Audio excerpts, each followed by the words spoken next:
कार्तिक मास में तुलसी में जल डालने से कौन सा फल मिलता है? आप सभी को कार्तिक मास की हार्दिक शुभकामनाएं। कार्तिक का महीना बहुत ही पवित्र महीना होता है। इस महीने में भगवान विष्णु की पूजा होती है। कार्तिक के महीने में तुलसी माता का भी पूजन किया जाता है। हिंदू धर्म में तुलसी के पौधे को बहुत ही पवित्र पौधा माना गया है। तुलसी के पौधे में साक्षात भगवान श्री हरि विष्णु जी और माता लक्ष्मी जी का वास होता है। यदि कोई भक्त कभी भी भगवान श्री हरि को भोग लगाता है तो भगवान विष्णु तुलसी पत्र के बिना किसी भी प्रकार का भोग स्वीकार नहीं करते। तुलसी को भगवान श्री हरि विष्णु की अर्धांगिनी भी कहा गया है। इसलिए जो भी मनुष्य तुलसी की पूजा करता है वह कभी भी गरीब नहीं रहता। जो भी मनुष्य रोज तुलसी माता को जल देता है उसकी कभी दुर्गति नहीं होती। ऐसा मनुष्य बहुत पाप करने के बाद भी नरक में नहीं जाता है। आज मैं आप सभी को एक कथा के माध्यम से बताती हूँ कि कार्तिक मास में तुलसी को जल देने से कौन सा फल मिलता है। अगर आप भगवान विष्णु के सच्चे भक्त हैं तो उनकी कृपा प्राप्त करने के लिए कमेंट में जय श्री हरि अवश्य लिखें। चलिए कथा का श्रवण करते हैं। एक समय की बात है, भगवान विष्णु जी के पास माता लक्ष्मी जी आई और विष्णु जी से कहती हैं कि हे स्वामी, आप तो तीनों लोकों के स्वामी हैं, आप ही षष्ठी के संचालक हैं, परंतु आप फिर भी इस तुलसी के पौधे को क्यों पूजा करते हैं, इसे नित्य जल क्यों चढ़ाते हैं? मैं इस पौधे को जल चढ़ाने का महत्व जानना चाहती हूँ। माता लक्ष्मी की बात सुनने के बाद भगवान विष्णु बोलते हैं, हे देवी लक्ष्मी, तुलसी साक्षात लक्ष्मी जी का स्वरूप है और माता लक्ष्मी धन की देवी है और आपकी नित्य पूजा करने के करोड़ों फायदे हैं तो मनुष्य को पता नहीं होते। और तुलसी के पौधे पर नित्य नियम से जल चढ़ाने माँ से मनुष्यों के करोड़ों पाप नष्ट हो जाते हैं।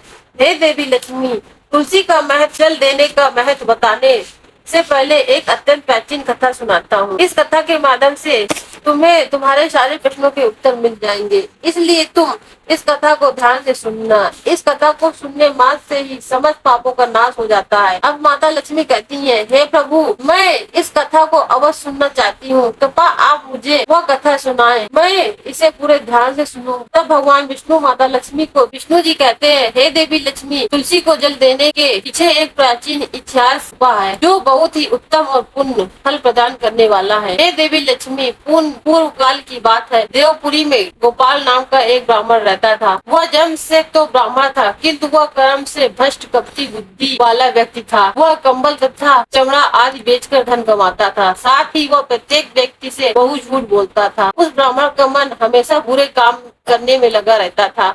वह सभी के यहाँ पर चोरी करता था। उसको वैश्यागमन का बहुत बुरी आदत थी। उसने अपने जीवन में कभी पुण्य के काम नहीं किए थे। वह सिर्फ नाम का ब्राह्मण था। उसने कभी भी शास्त्रों का अध्ययन नहीं किया था, कभी पूजा पाठ भी नहीं किया था। सदैव अपना मन दूसरों के धन को पाने के लिए लगाए रखता था। दूसरों की स्त्रियों को देखता था, देखते ही उसकी लाट टपक जाती थी। गोपाल चोरी करके भी धन कमाता था। वह उस धन को रात्रि में वैश्याओं के साथ रात बिता के उसके गमन में खत्म कर देता था। इस प्रकार से वह अत्यंत पापी ब्राह्मण अपना जीवन केवल पाप के कार्यों में व्यतीत कर रहा था। वह इतना कपटी ब्राह्मण था कि उसने अपने मुख से कभी भगवान श्री हरि विष्णु का नाम ही नहीं लिया था और न कभी देवी देवताओं का पूजन किया था। अब भगवान विष्णु कहते हैं कि हे देवी लक्ष्मी, इस प्रकार के पाप करते हुए उस ब्राह्मण को अनेक वर्ष बीत जाते हैं। फिर एक दिन उस ब्राह्मण ने कमल खरीदी और बिक्री करने के लिए अरुणाचल नगरी पहुंच जाता है। अब वह उस नगर के पास में नर्मदा नदी बह रही थी।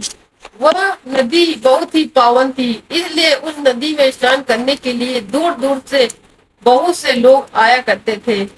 अब वह गोपाल ब्राह्मण वहां पहुंचा तो उसने देखा कि आज भी वहां पर कई सारे ब्राह्मण आए हुए हैं, पर वह ब्राह्मण उसी नदी के किनारे एक आश्रम में ठहरता है। गोपाल वहाँ देखता है कि उस आश्रम में तो अनेक विद्वान ब्राह्मण हैं जो पुराणों का पठन तथा भगवान विष्णु की स्तुति करने में मग्न है। वो पाखंडी ब्राह्मण गोपाल भी ढोंग करता हुआ वहीं पर उनके साथ रुक जाता है और उन विद्वान ब्राह्मणों के साथ जब वह रुकता है तो उसे भी भगवान श्री हरि विष्णु का नाम सुनने का अवसर मिल जाता है। क्योंकि उस ब्राह्मण को बिक्री करनी थी। तो वो वहीं पर कुछ दिन रुक जाता है। अब वो वहां पर जब रुकता है तो देखता है कि वहां पर आए हुए लोगों ने गायों का भोजन करके ब्राह्मणों को भोजन कराया। तो उस पापी ब्राह्मण ने भी उन सभी के साथ बैठकर भोजन किया और भगवान का प्रसाद भी ग्रहण किया। भगवान विष्णु कहते हैं, हे देवी लक्ष्मी, वहीं पर उस आश्रम में एक तुलसी का पौधा था। सबको देखकर वह पाखंडी ब्राह्मण भी जाने अनजाने में ही उस तुलसी के पौधे में जल डालने जाने लगता था। वह श्रद्धा भाव से नहीं जाता था।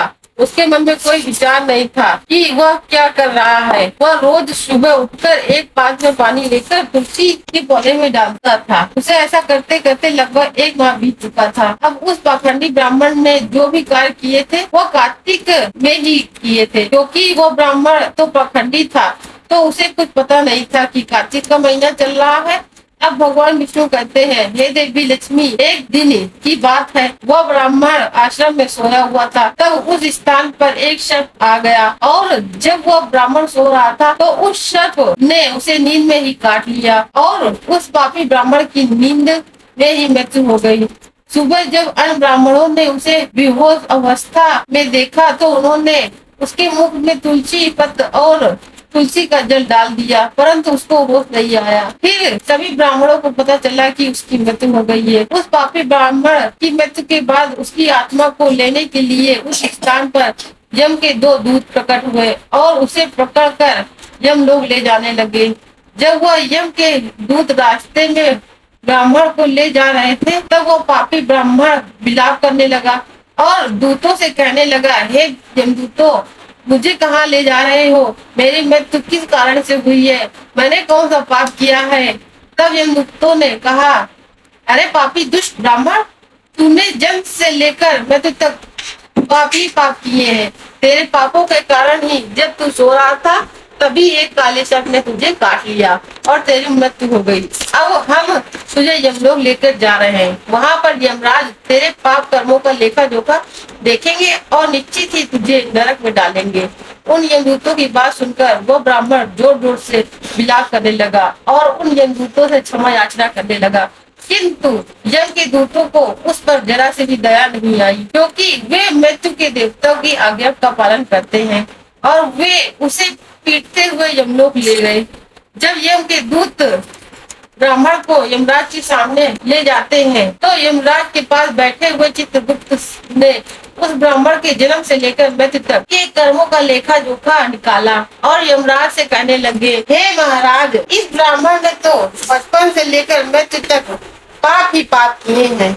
उसने कोई पुण्य का काम कभी नहीं किया, यह तो महापाप है। तब यमराज बोले कि अरे इसे तुरंत ही मेरी नजरों से दूर कर दिया जाए। और यमराज जी उस दूत से कहते हैं, हे दूत, जीवन भर पाप करने वाले इस दुष्ट ब्राह्मण को उठाकर ले जाओ और इसे कुंभी पाक नरक में डाल दो। यमराज के आदेशों का पालन करते हुए यमदूत उस पापी ब्राह्मण को लेकर चले गए और उसे बड़े बड़े ऊपर से पीटने लगे, जिससे वह ब्राह्मण का मस्तक फूट गया और वे सभी कुंभी पाक नामक नरक में ले गए।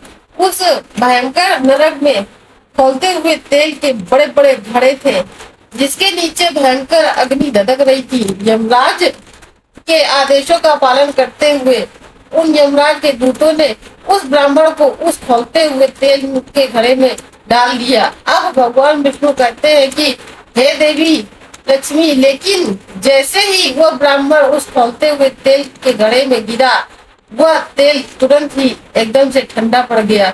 इस विचित्र घटना को देखकर उस यम के दूत को बड़ा आश्चर्य हुआ। उसने सोचा कि अरे ऐसा पहले कभी नहीं हुआ था, आज इस ब्राह्मण को इसमें डालने पर ये ठंडा कैसे पड़ गया। उसने कितने ही पापियों को उस तेल के घड़े में डाला था, वे सभी उस खौलते हुए तेल से गिरकर छटपटाने लगते थे। लेकिन जैसे ही इस ब्राह्मण को उस तेल में गिराया तो वह तेल अचानक से शांत और शीतल हो गया। इस आश्चर्यजनक घटना को देखते ही वह यमदूत तीव्र गति से दौड़ता हुआ सीधा यमराज जी के पास जा पहुंचा। तब उस दूत को इतना घबराया हुआ देखकर यमराज ने पूछा, हे दूत, क्या बात है? अभी तुम इतनी तीव्र गति से दौड़ते हुए क्यों आ रहे हो? फिर वह दूत कहता है, हे यमराज, आपने जिस ब्राह्मण को कुंभी पाक नरक में डालने के लिए कहा था, हमने वैसा ही किया। और जैसे ही हमने उसे कुंभी पाक नरक में डाला, तब नरक की अग्नि बुझ गई और वह खौलता हुआ तेल बिल्कुल ठंडा पड़ गया। अब यमराज जी कहते हैं, हे दूत, यह तो बड़ी विचित्र घटना है, ऐसा तो पहले कभी नहीं हुआ। अब यमराज भी अपने मन में विचार कर रहे थे, तभी उस स्थान पे ऋषि मुनि नारद जी पधारते हैं। ऋषि नारद जी को देखकर यमराज अत्यंत प्रसन्न होते हैं और उन्हें प्रणाम करके उनका स्वागत करते हैं। फिर यमराज नारद जी से कहते हैं, हे देव ऋषि नारद, आप उचित समय पर आए हैं। हमने आज एक अत्यंत पापी ब्राह्मण को कुंभी पाक नरक में गिराया है, किंतु उसके गिरते ही नरक की अग्नि ठंडी पड़ गई और खौलता हुआ तेल भी शीतल हो गया। यमराज जी की बात सुनकर देव ऋषि नारद जी कहने लगते हैं, हे धर्मराज, आपने जिस ब्राह्मण को नरक में डाला है वह नरक में डालने योग्य नहीं है, क्योंकि इस ब्राह्मण के द्वारा अनजाने में ही ऐसा कर्म हो गया है जो नरक का नाश करने वाला है। जो पुण्य कर्म करने वाले लोगों के साथ रहता है, उसने उनके पुण्य का भोग फल मिल ही जाता है। और वह ब्राह्मण तो 1 महीने तक भगवान श्री हरि विष्णु जी की भक्तों के साथ रह चुका है। इस ब्राह्मण ने एक आश्रम में रहते हुए नित्य तुलसी को जल अर्पण किया है, इसलिए वह बहुत बड़ा पुण्यवान बन गया है। उसके समस्त पाप नष्ट हो गए हैं और वह ब्राह्मण अब स्वर्ग लोक जाने का अधिकारी बन गया है। इस ब्राह्मण ने अनजाने में ही इतना पुण्य कमाया है जो जन्म जन्मांतर में मनुष्यों को प्राप्त नहीं होता है, इसलिए आप इसे नरक में न पकाओ। इस ब्राह्मण के पापों के लिए इसे केवल इतना दंड दो कि इसे नरक लोक का दर्शन करवाओ। अब भगवान विष्णु कहते हैं, हे देवी लक्ष्मी, देव ऋषि नारद की बात सुनकर यमराज अत्यंत प्रसन्न होते हैं और इस ब्राह्मण को कुंभी पाक नरक से निकाल कर और अपने दूतों से कहते हैं कि हे दूत, इस ब्राह्मण महात्मा को ले जाओ और संपूर्ण नरकों का दर्शन कराओ। यमराज की बात को सुनकर यम के दूत उस ब्राह्मण को ले जाते हैं और उसे संपूर्ण नरकों का दर्शन कराते हैं। इस प्रकार से यम के दूत उस ब्राह्मण को संपूर्ण नरकों का दर्शन कराते हैं और फिर से यमलोक में ले जाते हैं और फिर वह ब्राह्मण एक यक्ष बन जाता है। अब भगवान विष्णु कहते हैं कि हे देवी लक्ष्मी जी, जैसे मुझे कैलाश पर्वत प्रिय है, वैसे ही वो मनुष्य नित्य तुलसी जी की पूजा करता है और तुलसी को जल देता है, वह मुझे सबसे अधिक प्रिय है। उस मनुष्य की कभी दुर्गति नहीं होती, वह कभी नरक में नहीं जाता। जिस घरों में तुलसी का पौधा सदैव ही हरा भरा रहता है, उस घर में सुख शांति समृद्धि बनी रहती है। हे देवी, साथ ही भगवान विष्णु की पूजा में और उन्हें चढ़ाए जाने वाले भोग में तुलसी के पत्र अवश्य होने चाहिए, क्योंकि तुलसी पत्र के बिना भगवान विष्णु किसी भी प्रकार का भोग स्वीकार नहीं करते। इसलिए प्रत्येक घर में तुलसी का पौधा अवश्य होना चाहिए। अगर आपके घर में तुलसी है तो सुख शांति और समृद्धि के लिए कार्तिक मास में तुलसी को चुनरी अवश्य चढ़ाने चाहिए। हमेशा ध्यान रखें कि तुलसी का पौधा चुनरी के बिना अधूरा होता है। तुलसी केवल एक पौधा नहीं बल्कि वह देवी है, एक त्रिलोक के स्वामी भगवान विष्णु की पत्नी है। इसलिए तुलसी को चुनरी अवश्य चढ़ाना चाहिए। इससे पति पत्नी में प्रेम और विश्वास बढ़ता है। घर में रहने वाली महिलाएं सदा सुहागिन और सौभाग्यशाली रहती हैं। तुलसी का विवाह भी अवश्य करना चाहिए। इससे मनुष्य के सभी दुखों का अंत होता है और सांसारिक जीवन सुखमय बीतता है। तुलसी के पौधे के पास अपने मुख से कभी भी कोई अपशब्द नहीं बोलना चाहिए। तुलसी के पास भूल से भी जूते चप्पल अथवा झाड़ू पोछा नहीं रखना चाहिए, क्योंकि ऐसे किए जाने वाले कार्यों को शास्त्रों में पाप माना गया है। जहाँ पर तुलसी का पौधा होता है उस स्थान के आसपास आग को भूल कर भी थूकना नहीं चाहिए। तुलसी के पास जल से भरा हुआ पात्र भी नहीं रखना चाहिए। तुलसी के पौधे के पास दीपक जलाने के बाद दीपक को वहाँ से हटा देना चाहिए, क्योंकि तुलसी के नीचे बुझा हुआ दीपक रखना अशुभ माना जाता है। जिस स्थान पर भी तुलसी का पौधा होता है उस स्थान को हमेशा ही स्वच्छ रखना चाहिए। इसलिए नियमित रूप से तुलसी के पौधे के पास साफ सफाई का ध्यान रखें। तुलसी के पौधे में शिवलिंग और गणेश जी की प्रतिमा नहीं रखनी चाहिए। साथ ही तुलसी के गमले में अन्य किसी भी प्रकार का पौधा नहीं लगाना चाहिए, इसे अशुभ माना जाता है। तुलसी के पौधे के पास कपड़े भी नहीं सुखाने चाहिए, अन्यथा कपड़ों में गंदा पानी तुलसी जी के ऊपर गिर सकता है। ध्यान रखें, तुलसी के पौधे को नाखून से नहीं छूना चाहिए, इससे तुलसी जी का अपमान होता है। यदि तुलसी के पत्ते सूख कर गिर जाते हैं तो उन्हें कचरे में नहीं फेंकना चाहिए, उन पत्तों को तुलसी की मिट्टी में ही दबा देना चाहिए। और रविवार और एकादशी के दिन तुलसी के पत्ते नहीं तोड़ने चाहिए और न ही रविवार को तुलसी को जल देना चाहिए। बाकी अन्य दिन तुलसी को सुबह जल देना चाहिए और शाम के समय एक दीपक जलाना चाहिए। अक्सर महिलाएं स्नान के बाद अपने बाल खुले रखकर ही तुलसी को जल देती हैं। ऐसा करना भी पाप माना गया है। महिलाओं को इस बात का हमेशा ध्यान रखना चाहिए कि महिलाएं अपने बाल बांधकर माथे पर सिंदूर लगाकर ही तुलसी में जल चढ़ाना चाहिए। इससे उस स्त्री को तुलसी माँ का आशीर्वाद प्रदान होता है। घर में तुलसी का पौधा लगाते समय ध्यान रहे कि इसके लिए गंदी मिट्टी का उपयोग नहीं करना चाहिए।